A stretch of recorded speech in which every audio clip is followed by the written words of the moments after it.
아버지와 아들이 낚시를 갔습니다. 아침부터 저녁까지 하루 종일 잡았는데 한 마리도 잡을 수가 없었어요.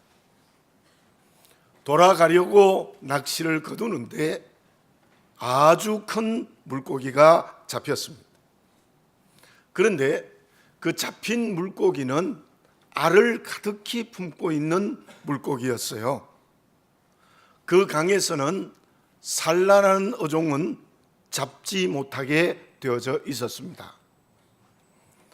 아버지는 아들이 가져가자고 고집했지만 그 물고기를 놓아 주었습니다. 그 후에 그 아들은 사업을 해서 크게 성공을 했습니다. 그런데 그의 경영 철학이 이러했다고 합니다. 나는 아버지에게 배운 대로 사업을 합니다. 그것은 원칙을 지키는 것입니다. 손해가 나도 원칙을 지키며 사업을 합니다. 사람에게 중요한 것이 있습니다. 덕이 필요하지만 원칙이 없는 덕을 가져서는 안 되는 것입니다. 반드시 원칙을 지키며 살아가야 합니다. 그러므로 사회의 규율도 있고 나라의 법도 있는 것입니다. 다르게 말하면 본래의 뜻을 바꾸면 안 된다는 것입니다. 내일이 주님이 오신 성탄절입니다. 그리고 오늘이 성탄주일입니다. 성탄절의 원칙이 무엇입니까? 예수님께서 이 세상에 오신 본래의 의미가 무엇입니까?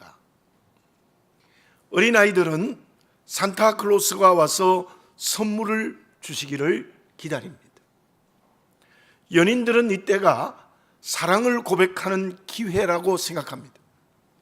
실제로 어떤 조사에 의하면 성탄절에 프로포즈를 가장 많이 해서 결혼이 결정된다고 조사하고 있습니다.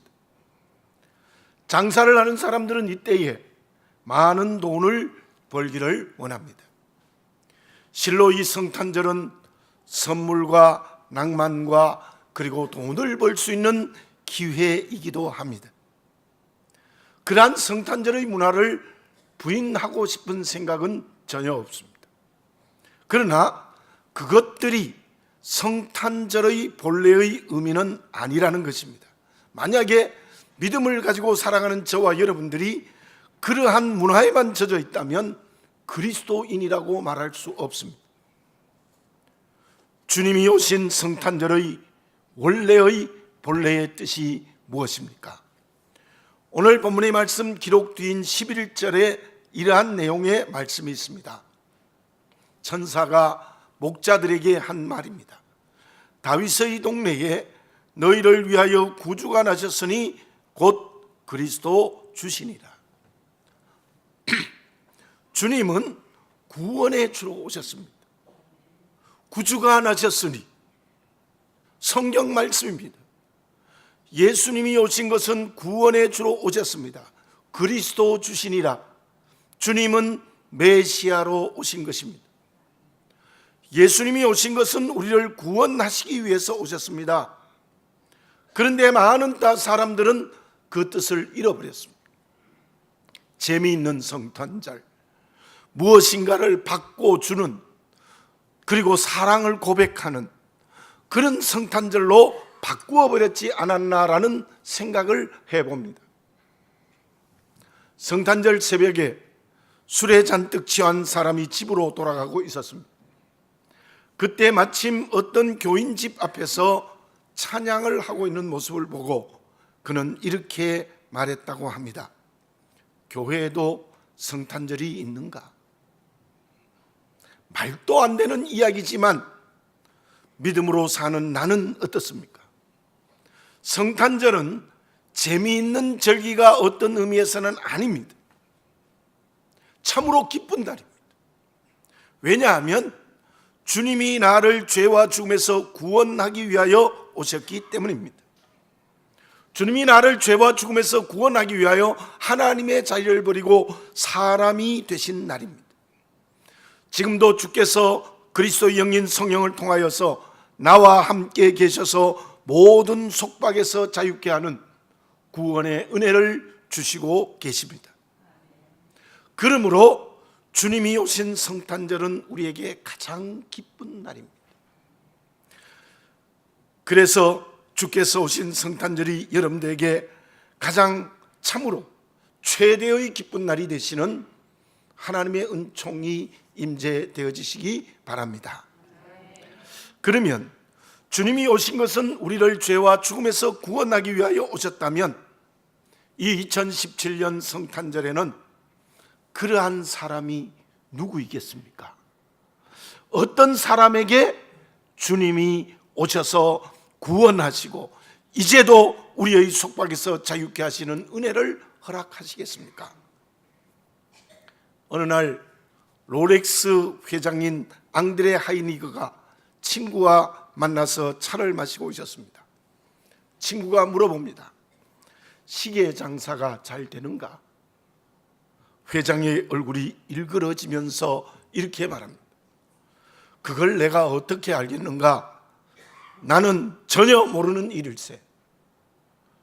자네가 회장인데 그걸 모르다니 말이 되는가? 그때 회장이 이렇게 말합니다.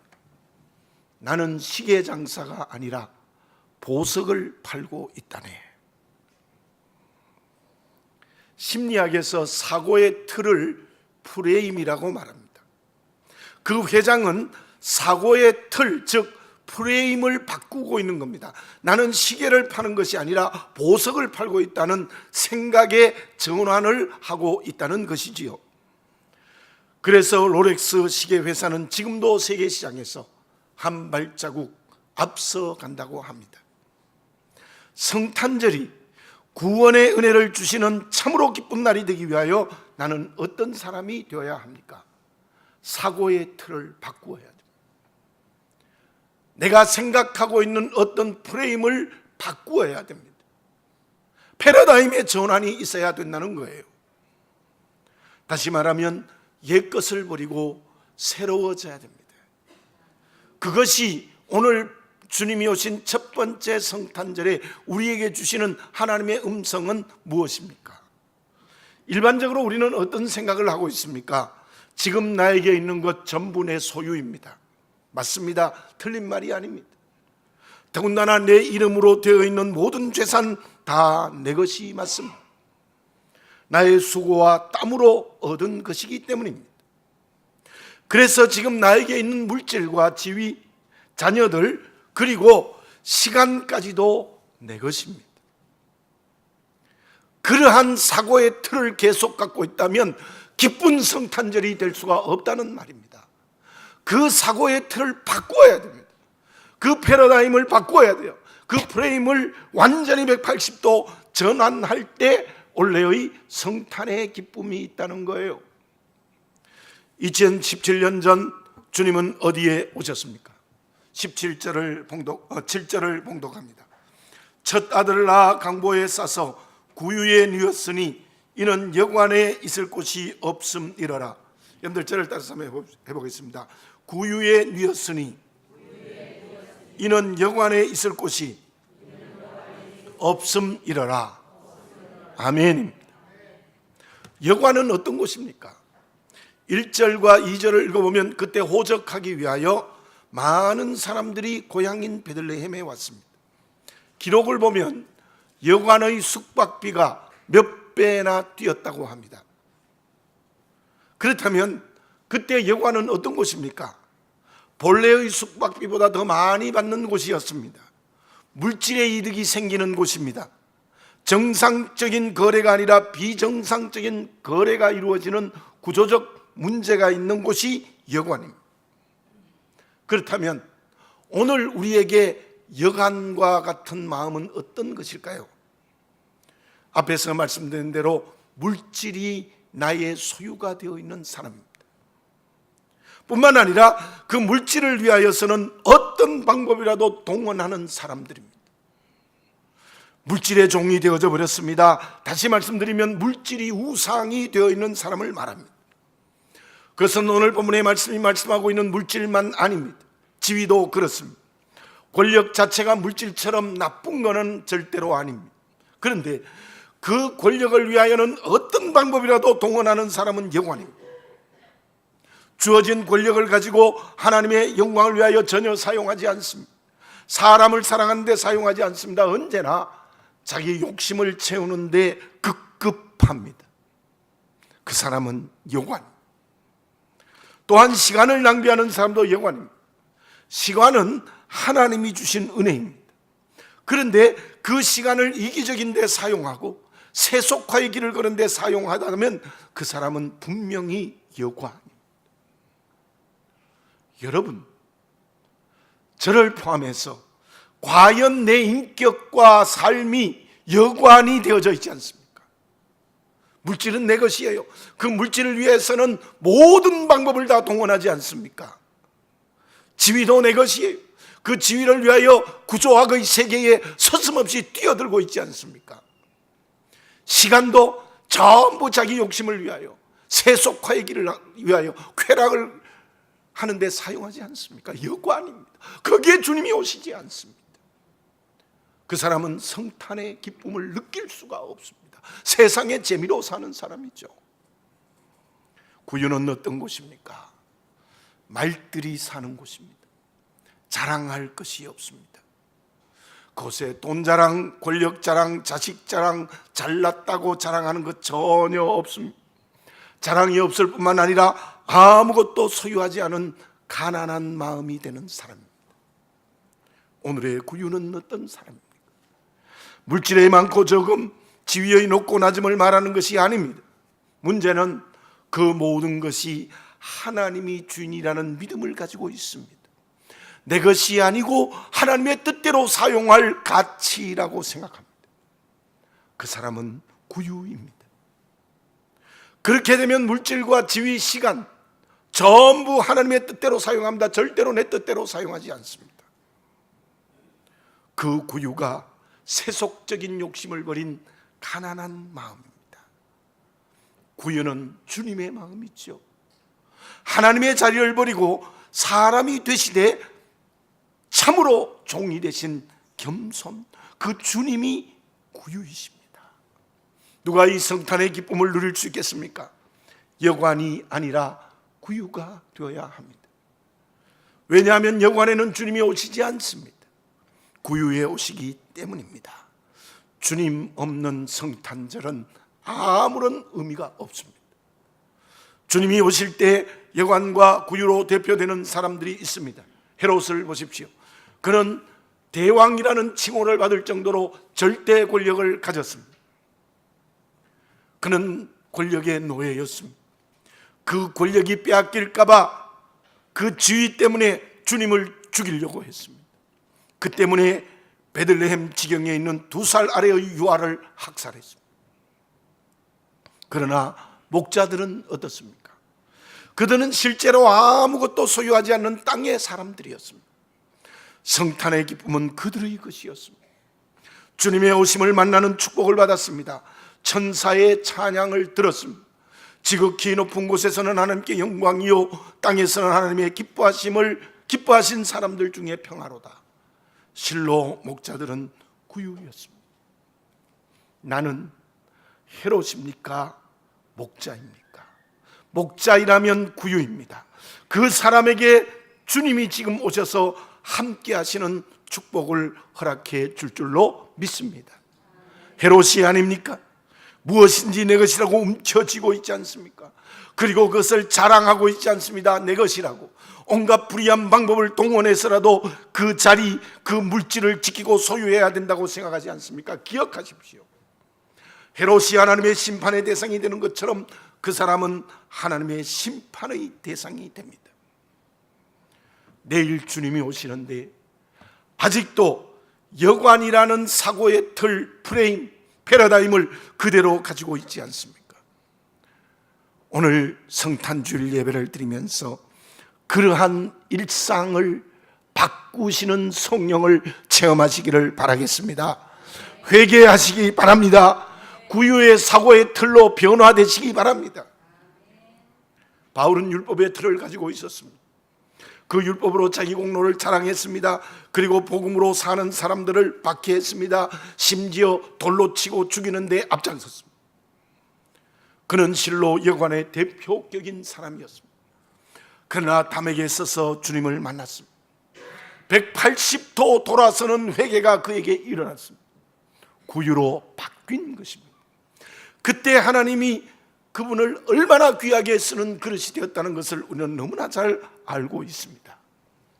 주님이 공생애를 시작하면서 첫 번째 일성을 오늘 우리에게 말씀하고 계십니다. 회개하라, 하나님의 나라가 가까웠느니라. 여관의 자리에 있다면 구유의 자리로 돌아서시기 바랍니다. 바울처럼 사고의 틀, 인격과 삶의 모든 틀을 180도 바꾸는 역사가 일어나시기를 바라겠습니다. 그것이 성령으로 이루어지면 올해의 성탄절은 가장 큰 기쁨의 성탄절이 될 수 있을 줄로 믿습니다. 그러면 여관이 구유가 되기 위하여 우리에게 필요한 것이 있습니다. 그것이 무엇입니까? 저는 목사이기 때문에 결혼 주례도 많이 하고 장례 집례도 많이 합니다.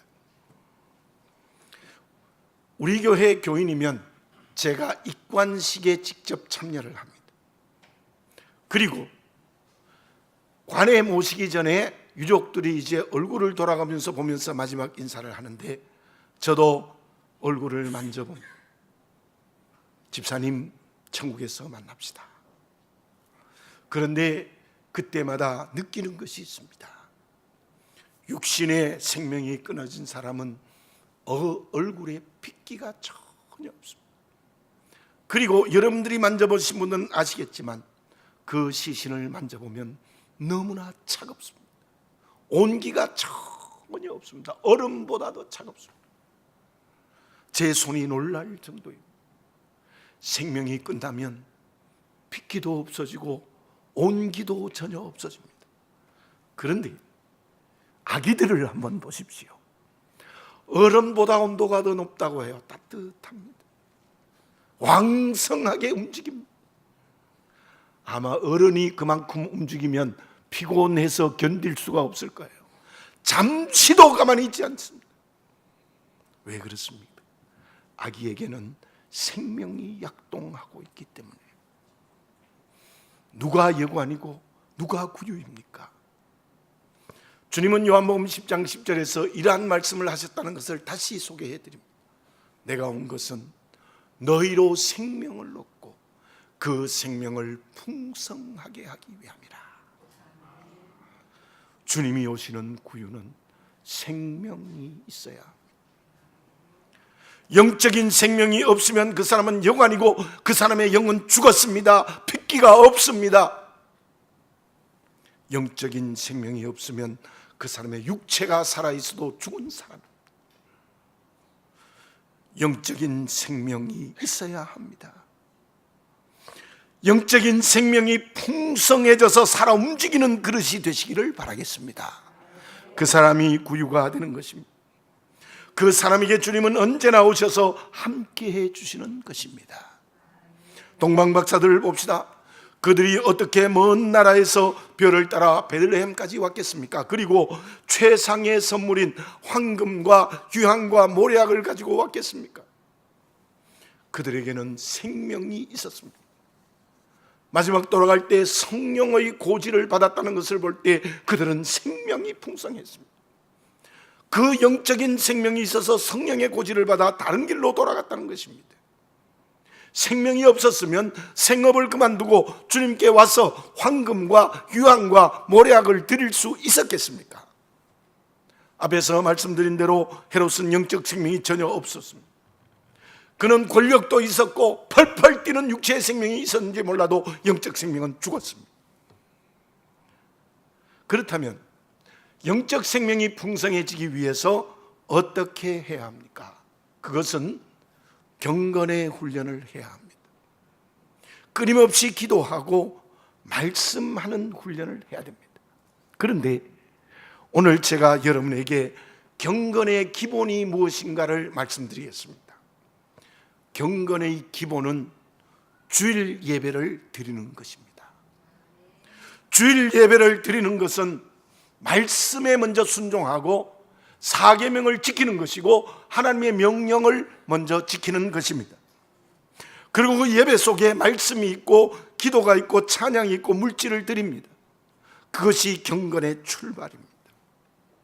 다시 말씀드리면 주일 예배를 제대로 지키고 주일을 제대로 지키는 것이 생명의 뿌리입니다.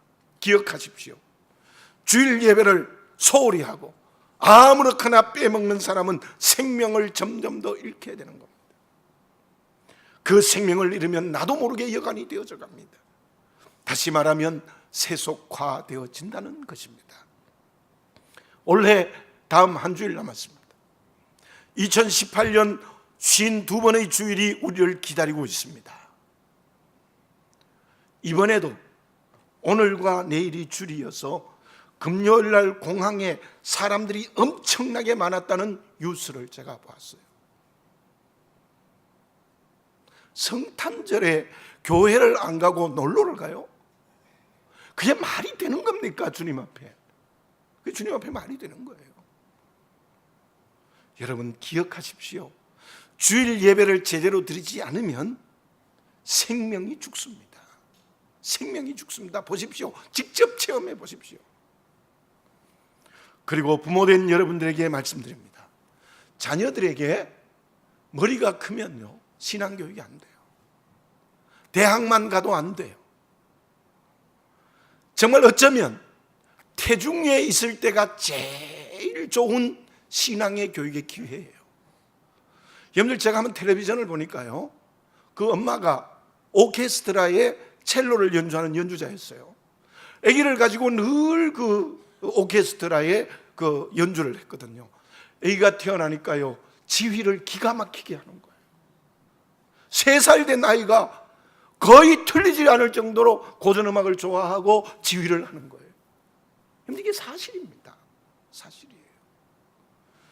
제가 우리 교회 태중의 어린 생명을 가진 어머니들에게 교회 나오라 하는데 말 잘 안 들어요. 태중에서부터 아이를 주일을 지키게 해야 됩니다. 어릴수록 부모가 그 아이를 데리고 와서 주일을 지키게 해야 돼요.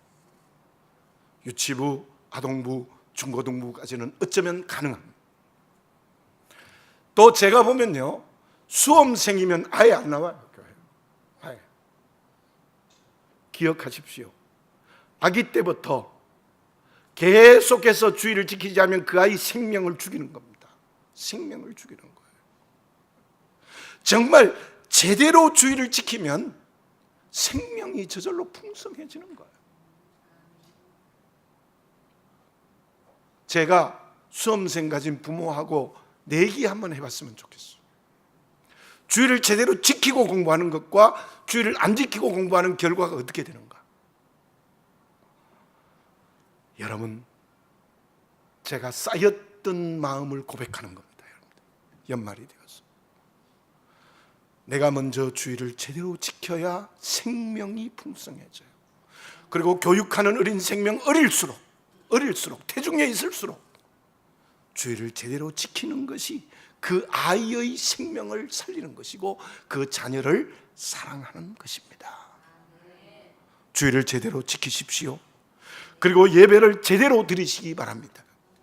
그곳에 영적인 생명이 출발하는 기초와 뿌리와 출발이 있을 줄로 믿습니다. 우리에게 영적 생명이 어떻게 되어 있습니까? 그 생명이 없으면 여관이 되고 마는 거예요. 경건의 훈련이 계속되어야 생명이 살아 움직이고 그 인격과 삶이 구유가 되어 주님이 오시는 역사가 일어나는 것입니다. 그때 우리는 정말 큰 기쁨의 성탄절이 될 수 있을 줄로 믿습니다. 그러면 우리의 인격과 삶이 구유가 되어 주님이 오시면 어떤 축복을 받습니까? 시편 126편에 5절 6절 이런 말씀이 있습니다. 씨를 뿌리면 반드시 기쁨으로 곡식단을 가지고 돌아오리로다. 씨를 뿌린다는 게 생명입니다. 생명입니다. 생명이 풍성하여 그 인격과 삶이 구유가 되면 하나님께서 조그마한 생명의 씨앗을 뿌는데 곡식단을 주겠다는 축복의 말씀입니다. 그렇습니다. 정말 생명이 풍성하여 구유가 되면 곡식단을 주시는 축복을 하나님이 주실 줄로 믿습니다. 하늘의 기업을 주실 겁니다. 영적 생명을 주실 것입니다. 마음에 진짜로 평안함을 주실 것입니다. 그리고 땅의 기업도 주실 줄로 믿습니다. 새하늘과 새 땅의 상급의 열매뿐만 아니라 이 땅에서도 필요한 가치를 주실 겁니다. 정말 필요하면 물질도 부어주실 것입니다. 건강의 복도 주실 것입니다. 지위와 자녀의 복도 주실 것입니다. 그것이 하나님의 장중에 있다는 것을 모르기 때문에 우리는 그 축복을 받지 못하는 거예요. 제가 사는 아파트에서 한 번은 중학생 두 학생이 걸어가는 모습을 봤습니다. 그런데요, 놀라운 것은 한 학생은 진하게 화장을 했어요. 요즘은 학교에 화장하고 가도 되는가 봐요. 근데 한 학생은 맨 얼굴인데 제 생각에는 발랐으면 스킨과 로션 정도만 발랐을 것 같아요. 제가 구시대 사람이어서 그런지 모르겠습니다만은 제 마음을 솔직하게 고백하면 맨 얼굴의 학생이 너무나 아름답게 보였습니다. 죄송합니다. 화장을 진하게 한 학생은 조금 제가 보기에는 천하게 보였습니다. 제 보기에 그렇습니다. 요한계시록 21장 2절에 보면 우리는 그리스도의 신부라고 기록하고 있습니다. 그렇다고 여성들 화장하지 말라는 건 아닙니다. 오해하지 마십시오. 화장하십시오. 화장해야죠. 근데 중학생은 안 했으면 좋겠다는 거예요. 그때는 안 하면 더 예쁜데 우리는 그리스도의 신부입니다. 어떤 화장을 하실 겁니까? 여관의 화장은 화려합니다. 구유의 화장은 소박합니다. 우리 모두 그리스도의 신부로서 여관으로 화장하지 말고 구유로 화장하는 그리스도인이 됩시다. 그러면 주님께서 그렇게 기뻐하는 신부가 될 수 있을 줄로 믿습니다. 주님이 오시지 않는 여관이 되면 안 됩니다.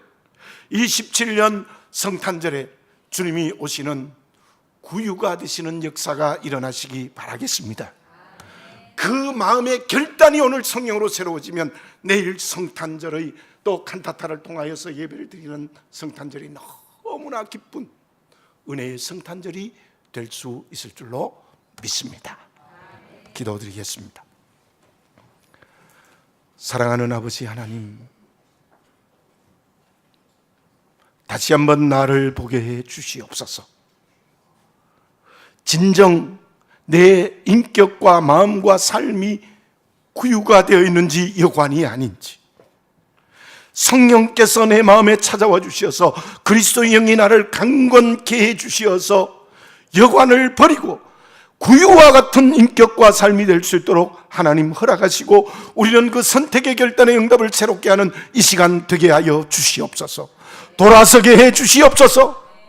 회개케 해 주시옵소서. 그리하여 영적인 생명이 풍성하여 언제나 모든 것 주님의 것이라는 청지기가 되는 구유가 되게 해 주시옵소서. 그때 하나님께서는 곡식단의 열매의 축복과 하늘과 땅의 기업으로 우리를 축복하실 줄 믿습니다. 아버지 하나님, 그리스도의 신부로서 여관으로 화려한 화장이 아니라 구유로서 소박한 화장을 하는 그리스도의 신부가 되게 해 주시옵소서. 예수님의 이름으로 기도드립니다. 아멘.